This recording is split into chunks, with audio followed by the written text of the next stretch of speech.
সাংবাদিক বন্ধুলৈ আদৰণি জনাইছোঁ। আজি সংবাদমেলত মোৰ লগত উপস্থিত আছে আমাৰ দলৰ মুখ্য উপদেষ্টা মোহন ডেকা ছাৰ আৰু গুৱাহাটী মহানগৰ জিলা সমিতিৰ সভাপতি সঞ্জীৱ বৰা। প্ৰথমে আমি আজি কাতি বিহু, অসমীয়াৰ কাতি বিহু উপলক্ষে অসমৰ সকলো ৰাজ্যলৈ অসম জাতীয় পৰিষদ দলৰ তৰফৰ পৰা পুনঃগমন আৰু আছে। এটা অতি গুৰুত্বপূৰ্ণ বিষয় আপোনালোকৰ জৰিয়তে অসমৰ জনসাধাৰণৰ জ্ঞাতাৰ্থে আমি আগবঢ়াব বিচাৰিছোঁ। বিষয়টো হ'ল যে যোৱাকালি শিলচৰৰ বৰাক ভেলী উপত্যকাৰ শিলচৰত অসম চৰকাৰৰ জল জীৱন মিছনৰ এখন চৰকাৰী হৰ্ডিং বিজ্ঞাপনত লিখা অসমীয়া আখৰবোৰ বৰাক উপত্যকাৰ বৰাক ডেমক্ৰেটিক যুৱ ফ্ৰণ্ট আৰু সদৌ বঙালী যুৱ ছাত্ৰ সংস্থাৰ সদস্যসকলে কলা ৰং সানি আটাইকেইখন হৰ্ডিঙত অসমীয়া ভাষা মচি পেলাইছে আৰু তাৰ তলত তেওঁলোকে বাংলা লিখোন বুলি নিজৰ ভাষাত বাংলা লিখোন বুলি লিখি দিছে যে বাংলা ভাষাত লিখিব লাগে। প্ৰথমে আমি এই মানসিকতাক অত্যন্ত গম্ভীৰ বুলি অনুভৱ কৰোঁ। আমি তীব্ৰ গৰিহণা দিছোঁ, নিন্দা কৰিছোঁ আৰু অসমীয়া ভাষাৰ বিৰুদ্ধে কৰা এনে ষড়যন্ত্ৰৰ বিৰুদ্ধে আমি সৰ্বশক্তিৰে এই শক্তিবোৰৰ বিৰুদ্ধে যুঁজি যাম, এই কথা আমি আনুষ্ঠানিকভাৱে দলৰ ফালৰ পৰা ঘোষণা কৰিম। অতি দুৰ্ভাগ্যজনক কথা যে অসমৰ ৰাজ্য ভাষা অসমীয়া। বৰাক উপত্যকা অসমৰ ভূমিখণ্ডৰ এটা অংগ আৰু বৰাক উপত্যকাত জনগাঁথনিৰ আধাৰত চৰকাৰী ভাষা হিচাপে বংগ ভাষা ব্যৱহাৰ কৰা হয়। এইটো এটা চৰকাৰী সিদ্ধান্ত, কিন্তু ৰাজ্য ভাষা অসমীয়া। গতিকে এই সংগঠন দুয়োটাই বৰাক ডেমক্ৰেটিক যুৱ ফ্ৰণ্ট আৰু সদৌ বঙালী যুৱ ছাত্ৰ সংস্থা নামৰ এই দুয়োটা সংগঠনে বাংলা লিখোন বুলি যিটো শব্দ অসমীয়া ভাষা মচি তাৰ তলত লিপিবদ্ধ কৰিছে, লিখিছে, আমি তীব্ৰ নিন্দা কৰিছোঁ, গৰিহণা দিছোঁ। আমাৰ প্ৰশ্ন, কিয় বাংলা লিখোন, কিয় বাংলা লিখিব? অসমৰ মাটিত অসমীয়া লিখিব, এইটো হ'ল প্ৰথম কথা। অকল অসমীয়া ভাষাটো মচি দিয়ে ক্ষান্ত থকা নাই। সেইসকল দুষ্কৃতিকাৰীয়ে উক্ত স্থানত অসমীয়া ভাষীৰ বিৰুদ্ধে, অসমীয়া ভাষাৰ বিৰুদ্ধে শ্লোগান দিছে, বিভিন্ন ধৰণৰ আপত্তিজনক মন্তব্য কৰা বুলি আজি প্ৰায় কেইখন সংবাদ মাধ্যমৰ, অসমৰ পৰা প্ৰকাশিত সংবাদ মাধ্যমত এই বিষয়টো বাতৰিটো প্ৰকাশ পাইছে। স্বাধীনতাৰ পাছত ভাৰতবৰ্ষৰ ৰাজ্য বিভাজন হৈছিল ভাষাৰ নামত। সমগ্ৰ ভাৰতবৰ্ষৰ ৰাজ্যসমূহত ভাষাৰ নামত যিহেতু ৰাজ্য বিভাজন হৈছিল, সেই ৰাজ্যসমূহত নিজৰ ৰাজ্য ভাষাই মৰ্যাদা পাব লাগিব, নিজৰ ৰাজ্য ভাষা সুৰক্ষিত হৈ থাকিব লাগিব। এইটো ভাৰত চৰকাৰৰ সাংবিধানিক ব্যৱস্থা। অসম তাৰ ব্যতিক্ৰম হ'ব নোৱাৰে। আমাৰ প্ৰশ্ন, তামিলনাডুত যদি তামিল ভাষাক অসন্মান কৰাৰ সাহস, দুঃসাহস কোনেও নকৰে, মহাৰাষ্ট্ৰত যদি মাৰাঠী ভাষাক অপমান কৰাৰ দুঃসাহস কোনেও নকৰে, পশ্চিমবংগত যদি বংগ ভাষাক অপমান কৰাৰ দুঃসাহস কোনেও নকৰে, অসমত অসমীয়া ভাষাক বাৰম্বাৰ অপমান কৰাৰ দুঃসাহস কিয় কৰি আছে? যেতিয়া কাখন অসমত প্ৰযোজ্য কৰিব বিচাৰিছিল বা যেতিয়া গৃহীত কৰিছিল, তেতিয়া আমি বাৰম্বাৰ কৈছিলোঁ যে কাখনে অসমীয়া জাতি হত্যাৰ মূল বুনিয়াদত আঘাত কৰিব। অসমীয়া জাতিয়ে ভাষা, সংস্কৃতি, সাহিত্য, জাতীয় অস্তিত্ব, স্বাভিমান হেৰুৱাব লাগিব। এইবিলাক কাখনৰ প্ৰতিফলন। বিজেপি চৰকাৰে এক ধৰ্ম, এক ৰাষ্ট্ৰ, এক ভাষা কৰিবলৈ গৈ ভাৰতবৰ্ষৰ নিপীড়িত জাতি জনগোষ্ঠীৰ স্বকীয় অস্তিত্বক অপমান কৰি আছে ক্ৰমাগতভাৱে। আমি বিচাৰোঁ অসমৰ মাটিত অসমীয়া ভাষা আৰু অসমৰ খিলঞ্জীয়া জাতি জনগোষ্ঠীৰ ভাষা সুৰক্ষিত হৈ থাকিবই লাগিব। অসমীয়া ভাষা সুৰক্ষিত হৈ থাকিব লাগে বুলি কোৱাটো যদি সংকীৰ্ণতা বুলি কোনোবাই ক'ব বিচাৰে, হয় আমি সংকীৰ্ণ, তেনে সংকীৰ্ণতা আমি হাজাৰবাৰ প্ৰদৰ্শন কৰিম। অসমৰ মাটিত অসমীয়া ভাষাৰ স্বাভিমান মৰ্যাদা কোনো কাৰণতে ক্ষতিগ্ৰস্ত হ'বলৈ দিয়া নহ'ব। বৰাক উপত্যকা অসমৰ ভূমিখণ্ডৰ ভিতৰত অসমৰ ভৌগোলিক মানচিত্ৰৰ ভিতৰত এক জিলা, এক অঞ্চল। সেই অঞ্চলতো অসমৰ ৰাজ্য ভাষা অসমীয়াৰ যি মৰ্যাদা, সেই মৰ্যাদা বৰাক উপত্যকাটো প্ৰচলিত হ'ব লাগিব। তাত সেই মৰ্যাদাৰে বৰাক উপত্যকাটো অসমীয়া ভাষাই স্বাভিমানেৰে মূৰ দাঙি জীয়াই থাকিব লাগিব। আমি বিজেপি চৰকাৰক আজিৰ সংবাদমেলৰ জৰিয়তে মুখ্যমন্ত্ৰীক আমি আহ্বান জনাম,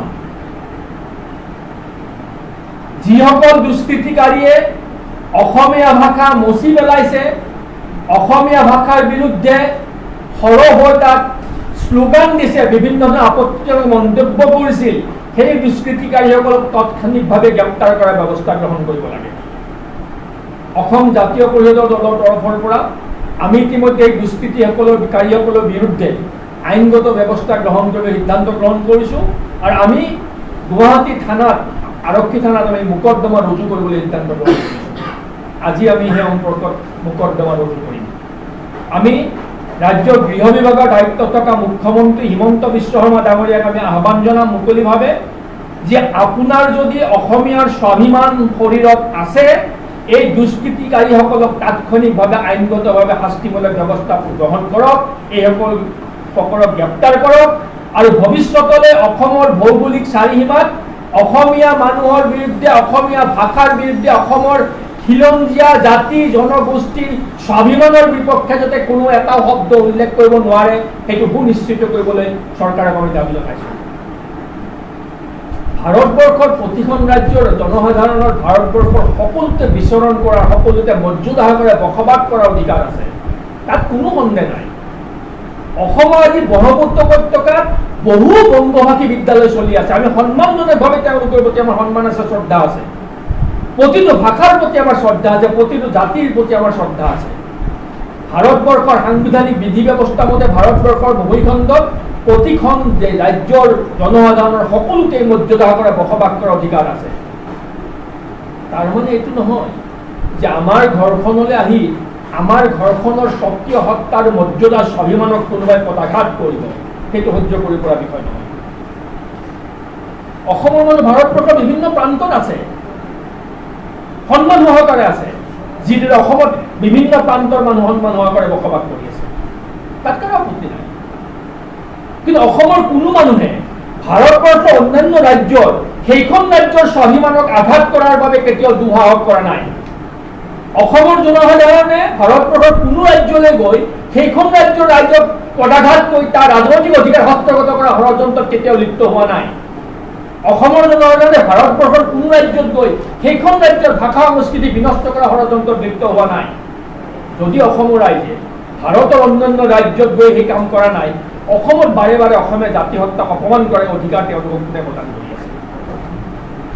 আমি বিজেপি চৰকাৰক দাবী জনাইছোঁ, তাৎক্ষণিকভাৱে ব্যৱস্থা গ্ৰহণ কৰক ইয়াৰ বিৰুদ্ধে, আৰু অসমৰ মাটিত অসমীয়া ভাষা আজীৱন সুৰক্ষিত হৈ থাকিব লাগিব, মৰ্যাদাৰে জীয়াই থাকিব লাগিব, সেইটো সুনিশ্চিত কৰাৰ দায়িত্ব চৰকাৰৰ। আৰু দুষ্কৃতিকাৰীসকলক গ্ৰেপ্তাৰ কৰিব লাগিব। অসমৰ চাৰিসীমাত, ভৌগোলিক চাৰিসীমাত অসমীয়া ভাষা মৰ্যাদা সহকাৰে সদায় জীয়াই থাকিব, আৰু তাৰ বাবে অসমৰ জনসাধাৰণে যি পৰ্যায়লৈ যাব লাগে সেই পৰ্যায়লৈ যাবলৈ অসমীয়া জনসাধাৰণ সাজু থাকিব, আৰু তাতে নেতৃত্ব প্ৰদান কৰিবলৈ আমি প্ৰতিটো মুহূৰ্তত সাজু আছোঁ আমাৰ দল।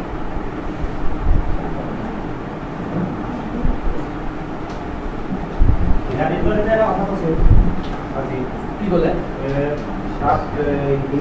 হিন্দু মানে নহয়, আচলতে মুছলমান বাংলাদেশীহে কাম কৰিছে। গ্ৰেপ্তাৰ কৰক তেওঁলোক। নাই, কথাটো এনেকুৱা, আমি ইয়াত হিন্দু মুছলমানৰ বিষয়টো উত্থাপনে কৰা নাই। আমি কৈছোঁ যে অসমীয়া স্বাৰ্থ বিৰোধী, অসমীয়া ভাষাৰ বিৰুদ্ধে ষড়যন্ত্ৰকাৰীসকল হিন্দু নে মুছলমান সেইটো আমাৰ বিচাৰ্য বিষয় নহয়। দুষ্কৃতিকাৰী কোনো ভাষা আৰু ধৰ্ম নাথাকে। দুষ্কৃতিকাৰী তেওঁলোকক দুষ্কৃতিকাৰী হিচাপে ট্ৰিট কৰক, সেইধৰণে তেওঁলোকৰ বিৰুদ্ধে ব্যৱস্থা গ্ৰহণ কৰক, তেওঁলোক হিন্দুৱেই হওক বা মুছলমানেই হওক। আৰু এটা কথা, ভাষা বৰ সংবেদনশীল বিষয়, আৰু ভাষা অস্তিত্বৰ লগত জড়িত থকা বিষয়। একে ধৰ্ম হোৱা স্বত্তেও পূব পাকিস্তান আৰু বাংলাদেশ বিভাজন হৈছিল কেৱল ভাষাৰ বাবে, ধৰ্মৰ বাবে নাছিল। ধৰ্ম কিন্তু একেই আছিল, কেৱল ভাষাৰ বাবে পূব পাকিস্তান বাংলাদেশ বিভাজন হৈছিল ভাষা সংবেদনশীল ভাষাক অসন্মান অপমান কৰিব নাপাৰি অসমৰ মাটিত অসমীয়া ভাষা আৰু অসমৰ প্ৰতিটো জাতি জনগোষ্ঠীৰ খিলঞ্জীয়া ভাষাসমূহে মৰ্যাদা আৰু স্বকীয় সত্তাৰে জীয়াই থাকিবই লাগিব তাৰ বাবে আমাৰ দলৰ ফালৰ পৰা যি কৰিবলগীয়া আমি তাকেই কৰিবলৈ সাজু আছোঁ আকৌ দোহাৰিছোঁ যে অসমীয়া ভাষা সুৰক্ষাৰ বাবে মাত মতাটো যদি কোনোবা সংকীৰ্ণতা বুলি কয় অপৰাধ বুলি কয় অসম জাতীয় পৰিষদে তেনে সংকীৰ্ণতা হাজাৰবাৰ দেখুৱাব তেনে অপৰাধ হাজাৰবাৰ দেখুৱাব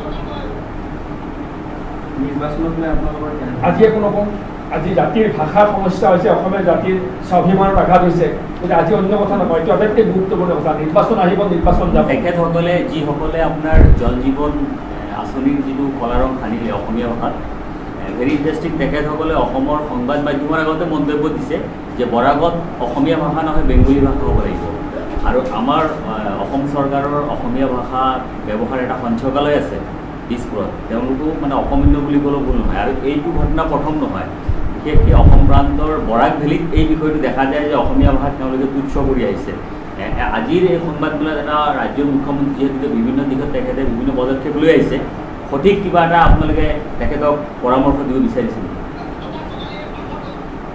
ৰাজ্য ভাষা আইনমতে অসমৰ যিহেতু ৰাজ্য ভাষা অসমীয়া ৰাজ্য ভাষা হিচাপে সাংবিধানিক প্ৰদত্ত যিটো প্ৰিভিলেজ যিখিনি সন্মান আৰু স্বকীয় মৰ্যাদা অসমৰ মাটিত অসমীয়া ভাষাই পোৱা উচিত সেইটো সুনিশ্চিত কৰাৰ দায়িত্ব ৰাজ্য চৰকাৰক মুখ্যমন্ত্ৰীক আমি দাবী জনাম যে ৰাজ্য ভাষা আইনৰ আধাৰত অসমৰ চাৰিসীমাত অসমীয়া ভাষাৰ মৰ্যাদা সুৰক্ষিত কৰাৰ দায়িত্ব তেখেতসকলে গ্ৰহণ কৰক একে সময়তে অসমৰ সকলো জাতি জনগোষ্ঠীৰ খিলঞ্জীয়া ভাষাসমূহৰ উত্তৰণ আৰু শ্ৰীবৃদ্ধিৰ বাবেও চৰকাৰখনে ব্যৱস্থা গ্ৰহণ কৰক আৰু অসমীয়া ভাষাৰ বিৰুদ্ধে ষড়যন্ত্ৰ কৰা দুষ্কৃতিকাৰীসকলৰ বিৰুদ্ধে কঠোৰতম ব্যৱস্থা গ্ৰহণ কৰি দৃষ্টান্ত দেখুৱাওক অফিচিয়েল লেংগুৱেজ এক্ট 1960 তাতে এটা কথা স্পষ্ট লিখা আছে যে কাছাৰ জিলাত চৰকাৰীভাৱে বিশেষকৈ এডমিনিষ্ট্ৰেটিভ পাৰ্পাছত বেংগলী লেংগুৱেজ ইউজ কৰিব পাৰে এতিয়া 1960 পৰা এই মুহূৰ্তলৈকে চৰকাৰীভাৱে ইভেন মিডিয়াম অফ ইনষ্ট্ৰাকশ্যন বেংগলীতে আছে যিটো ভাষা চৰকাৰীভাৱে স্বীকৃত এই ভাষাটো ডমিনেশ্যনত গৈ পেলাই যেতিয়া চৰকাৰে আঁচনিসমূহৰ এটা দিছে সজাগতাৰ বাবে তো চিমিলাৰলি এনেকুৱা এটা বেনাৰ যদি তিনিচুকীয়াত বা লখিমপুৰত যদি লগোৱা হ'লে বেংগলী তো চেম ৰিয়েকশ্যন হ'লেহেঁতেন চৰকাৰে এই কথাটো জানে বৰাক ভেলী অসমৰ বাহিৰত নেকি নিশ্চিতভাৱে কিন্তু এই অসমৰ ভিতৰতে কিন্তু চৰকাৰী লেংগুৱেজ চৰকাৰী লেংগুৱেজ এটা ডিফাৰেণ্ট থিং আৰু ৰাজ্য ভাষা আইনমতে অসমৰ ৰাজ্য ভাষা অসমীয়া সেইটো এটা সম্পূৰ্ণ সুকীয়া বিষয় প্ৰথম কথা হ'ল তাৰ মানুহৰ সেই অঞ্চলৰ মানুহৰ অনুভূতিক সন্মান জনাই এটা সময়ত তাত চৰকাৰী ভাষা হিচাপে বংগ ভাষাও ব্যৱহাৰ কৰিব পৰা কৰ্তৃত্ব প্ৰদান কৰিছিল সুকীয়া বিষয় কিন্তু যিহেতু ৰাজ্য ভাষা অসমীয়া বৰাক উপত্যকাত বসবাস কৰা বিভিন্ন শ্ৰেণীৰ মানুহে অসমীয়া ভাষাৰ প্ৰতি তেওঁলোকৰ দুৰ্বলতা আছে আপোনালোকে এইটো জানি ভাল পাব যে বৰাক উপত্যকাৰ যিবোৰ খিলঞ্জীয়া স্থানীয় মানুহ কাছাৰী মানুহ যাক কাছাৰী খিলঞ্জীয়া ইণ্ডিজিনিয়াছ কাছাৰী মানুহ বুলি কোৱা যায় তেওঁলোকে ষ্টিল এতিয়াও বৰাক উপত্যকাৰ অসমীয়া ভাষাৰ প্ৰৱৰ্তন হোৱাটোৱে বিচাৰে গতিকে সেইসকল ৰাইজৰ কাৰণে অসমীয়া ভাষা তাত প্ৰয়োগ হ'ব চৰকাৰী লিখা পঢ়া ব্যৱস্থাবোৰত বংগ ভাষা প্ৰয়োগ কৰিছে এইটো এটা সুকীয়া বিষয় কিন্তু অসমীয়া ভাষাত চৰকাৰী হৰ্ডিং এখন লগাব নোৱাৰিব অসমৰ ভূমিখণ্ডত অসমৰ ভৌগোলিক চাৰিসীমাত সেইটো কথা হ'ব নোৱাৰে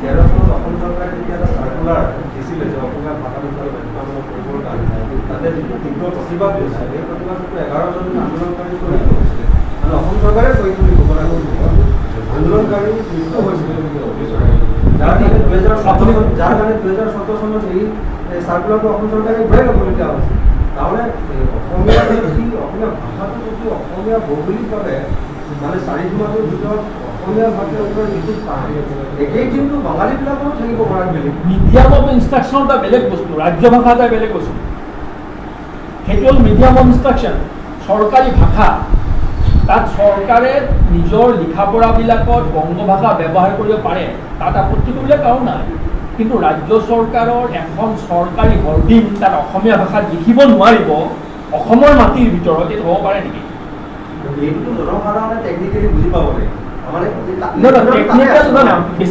এইটো বেছি টেকনিকেলি গৈ লাভ নাই অসমৰ মাটিত অসমৰ ভৌগোলিক চাৰিসীমাত অসমীয়া ভাষাই মৰ্যাদা পাব লাগিব, সেইটোৱে মূল কথা। এটা কোনো টেকনিকেল বেছি টেকনিকেলি আমি নাযাওঁ। স্পষ্ট হৈ গৈছে, কিন্তু বাস্তৱিকতে যদি আমি চাবলৈ যাওঁ, অসম সাহিত্য সভাৰ পৰা আৰম্ভ কৰোঁতে কিমান অসম মানে ব্ৰহ্মপুত্ৰ নদীত কিমান জাতীয় দল সংগঠনৰ কাৰ্যালয় মানে ভাষা কাৰ্যালয় বৰাকৰিত আছে, মানে তাৰে কিমান সদস্য আছে, কিমান সদস্য আছে আজি? সেইটো এটা কথা বেলেগ। প্ৰথম কথাটো হ'ল বৰাক উপত্যকাৰ জনসাধাৰণৰ আৱেগ অনুভূতিক অসন্মান কোনেও কৰা নাই। আজিলৈকে তাত চলি আছে, কোনোবা আপত্তি কৰিছে নেকি? কোনোবাই অসমৰ ব্ৰহ্মপুত্ৰ উপত্যকাৰ মানুহে কৈছে নেকি যে বৰাক উপত্যকাত বংগ ভাষা চৰকাৰী ভাষা হ'ব নালাগে, কৈছে নেকি? কোৱাটো নাই, ঠিকেই চলি আছে। মাজে মাজে দুষ্কৃতিকাৰীবোৰে এই কামবোৰ কিয় কৰে? অসমৰ মাটিত তাত চৰকাৰী লেংগুৱেজ বংগ ভাষাত চলি আছে, আপত্তি কোনেও কৰি থকা নাই। কিন্তু অসম চৰকাৰৰ এখন হৰ্ডিং অসমীয়া ভাষা তাত লগাব নোৱাৰিব, তেনেকুৱা কথা হ'ব পাৰে নেকি? কিয় পাৰিব? এইটো নিশ্চিতভাৱে নোৱাৰে। কিন্তু আপুনি যেতিয়া নিজে যেতিয়া বৰাকবেলিত যায়, যেতিয়া ট্ৰেইন ষ্টেচনবিলাকত সমুদায় বঙালী লিখা থাকে, এয়াৰপৰ্টত বঙালী লিখা থাকে, কাছাৰীবিলাকত চব হেৰি লিখা থাকে, এতিয়া বজাৰে সমানে চব দোকান পোহাৰ চব বাঙালীতে লিখা থাকে, তাত যদি অসমীয়া বেনাৰ এখন যদি আহি যায়, তেতিয়াহ'লে মানুহে সাধাৰণতে টেকনিকেলি বুজি নাপাই সাধাৰণতে চকুৰ আগত যিটো দেখিছে চৰকাৰ আগ্ৰাসী বুলিয়ে ভাবি ল'ব। মানে অসমত মাটিত অসমীয়া ভাষাৰ বেনাৰখন অসম ভাষাৰ আগ্ৰাসী। আপুনি অদ্ভুত কথা এটা কৈ আছে। বংগ ভাষা চৰকাৰী ভাষা, সেইটো আগ্ৰাসন নহয়। আৰু অসমৰ মাটিত অসমীয়া ভাষাৰ এখন বেনাৰ লগাব, এইটো আগ্ৰাসন। আপুনি কোন চেনেল ৰিপ্ৰেজেণ্ট কৰি আছে? মানে আপুনি কোন চেনেলক ৰিপ্ৰেজেণ্ট কৰি আছে? মই ক'ব বিচাৰিছোঁ যে আমি যিটো কথা ইয়াত বহি পেলাই পাতি থাকোঁ, এইটো থিয়ৰিটিকেল হৈ যায় বৰাকবেলিৰ কাম, কিন্তু বাস্তৱত আমি কথা পতাটো সম্পূৰ্ণ বিপৰীত। নহয় নহয় নহয়, আপুনি গোটেই কথাটো আপুনি বৰাকভেলীলৈ গৈছে নাই বাৰু? নিশ্চিতভাৱে গৈছোঁ। তাত অসমীয়া মিডিয়ামৰ স্কুল আছে জানেনে? মানে অসমীয়া মিডিয়ামৰ স্কুল আছে। আপুনি জানে তাত অসমীয়া গাঁও আছে জানেনে? অসমীয়া গাঁও আছে। আপুনি জানেনে যে তাত থকা কাছাৰী ইণ্ডিজিনিয়াছ বৰাকভেলীৰ কাছাৰী ইণ্ডিজিনিয়াছ মানুহবিলাকে বৰাক উপত্যকাত অসমীয়া ভাষা হোৱাটো বিচাৰে? নিশ্চিতভাৱে বিচাৰে। এই কথাটো মই এইটো কাৰণে আজি আপোনাক এই সুযোগতে প্ৰশ্নটো কৰিছোঁ। মই এটা ষ্টৰি কৰিছিলোঁ, তাতে ৰিচেণ্টলি যিকেইজন টেটৰ শিক্ষক আছিলে, সেই শিক্ষকসকলে মুখ্যমন্ত্ৰীলৈকো পত্ৰ লিখিছিলে যে আমি এজনো ল'ৰা ছোৱালীক পঢ়াব পৰা নাই। আমি শুধৰাব নালাগিব জানো? আমি এই যে ব্যৱধানবোৰ যে দুষ্কৃতিকাৰীবোৰে সৃষ্টি কৰি থাকে, আমি শুধৰাব নালাগিব জানো? আমি যে সমন্বয়ৰ কথা কওঁ, এইবোৰ সমন্বয়ৰ সৃষ্টি কৰিব পৰা বাধা হেঙাৰ নহয় জানো? যিবোৰ কাণ্ড কৰি আছে এজন দুষ্কৃতিকাৰীয়ে, সেইটোতো সৰ্বসাধাৰণ ৰাইজে কৰা নাই, বৰাক উপত্যকাৰ সাধাৰণ ৰাইজেতো কৰা নাই। সদায় বৰাক উপত্যকাত অসমীয়া বিদ্বেষটো এচাম দুষ্কৃতিকাৰীয়ে ষড়যন্ত্ৰমূলকভাৱে উদ্দেশ্য প্ৰণোদিতভাৱে এই কামটো সদায় কৰি গৈ আছে। চৰকাৰে সেইসকলক চিনাক্তকৰণ কৰক, সেইসকলৰ বিৰুদ্ধে ব্যৱস্থা গ্ৰহণ কৰক, আৰু বৰাক আৰু ব্ৰহ্মপুত্ৰ উপত্যকাৰ জনসাধাৰণে ভাতৃত্ববোধেৰে আগৰ পৰা যেনেকৈ জীৱন নিৰ্বাহ কৰিছিল তেনেকৈ জীৱন নিৰ্বাহ কৰক। এই ষড়যন্ত্ৰত কোন লিপ্ত আছে আপোনাৰ কিবা স্পষ্ট ধাৰণা আছে? মোৰ নাম দুটা ক'লো নে, বৰাক ডেম'ক্ৰেটিক যুৱ ফ্ৰণ্ট আৰু সৰু বঙালী যুৱ ছাত্ৰ সংস্থাই, আৰু কোন চৰকাৰে ইনভেষ্টিগেট কৰক, কোন সংগঠন, এওঁলোকক কোনে পেট্ৰনাইজ কৰি আছে, এইটো চৰকাৰৰ দায়িত্ব। চৰকাৰে তদন্ত কৰক এই সংগঠনবোৰক কোনে পেট্ৰনাইজ কৰি আছে, কোনে কৰাইছে এই কামবিলাক। আমাৰ মাজৰ সম্প্ৰীতি সমন্বয় বিনষ্ট কৰা ষড়যন্ত্ৰত কোন লিপ্ত আছে, এই কথাবোৰ দায়িত্ব চৰকাৰৰ। চৰকাৰে তদন্ত কৰক, তেওঁলোকৰ বিৰুদ্ধে ব্যৱস্থা গ্ৰহণ কৰক। ঠিক আছে, ধন্যবাদ। মুকলি হল ডাটা মেচিনৰ নতুন showroom data machine future world. বজাৰত উপলব্ধ সকলোবোৰ অত্যাধুনিক সামগ্ৰী পোৱা যাব এই শ্বৰুমত। বছ JBL, ছনীৰ লগতে উচ্চ প্ৰাবল্য স্পীকাৰো পোৱা যাব এই শ্বৰুমত। লগতে আধুনিক mobile accessories, screen protector, earphone, case and cover, power bank উপলব্ধ এই শ্বৰুমত। ডাটা মেচিন হৈছে গুৱাহাটীৰ একমাত্ৰ শ্বৰুম য'ত উপলব্ধ টেম্পাৰ, কাভাৰ, ইয়েৰফোন, চাৰ্জাৰৰ লগতে আন বহুতো এক্সেসৰিজ। এই সকলোবোৰ লেটেষ্ট গেজেট লাভ কৰিবলৈ আহক আমাৰ নতুন শ্বৰুম ডাটা মেচিনলৈ। Data machine future world, opposite to the Ulubari petrol pump, near Kalyan jewellers, GS Road, Guwahati 7. Phone number 6901268874, 7086094885.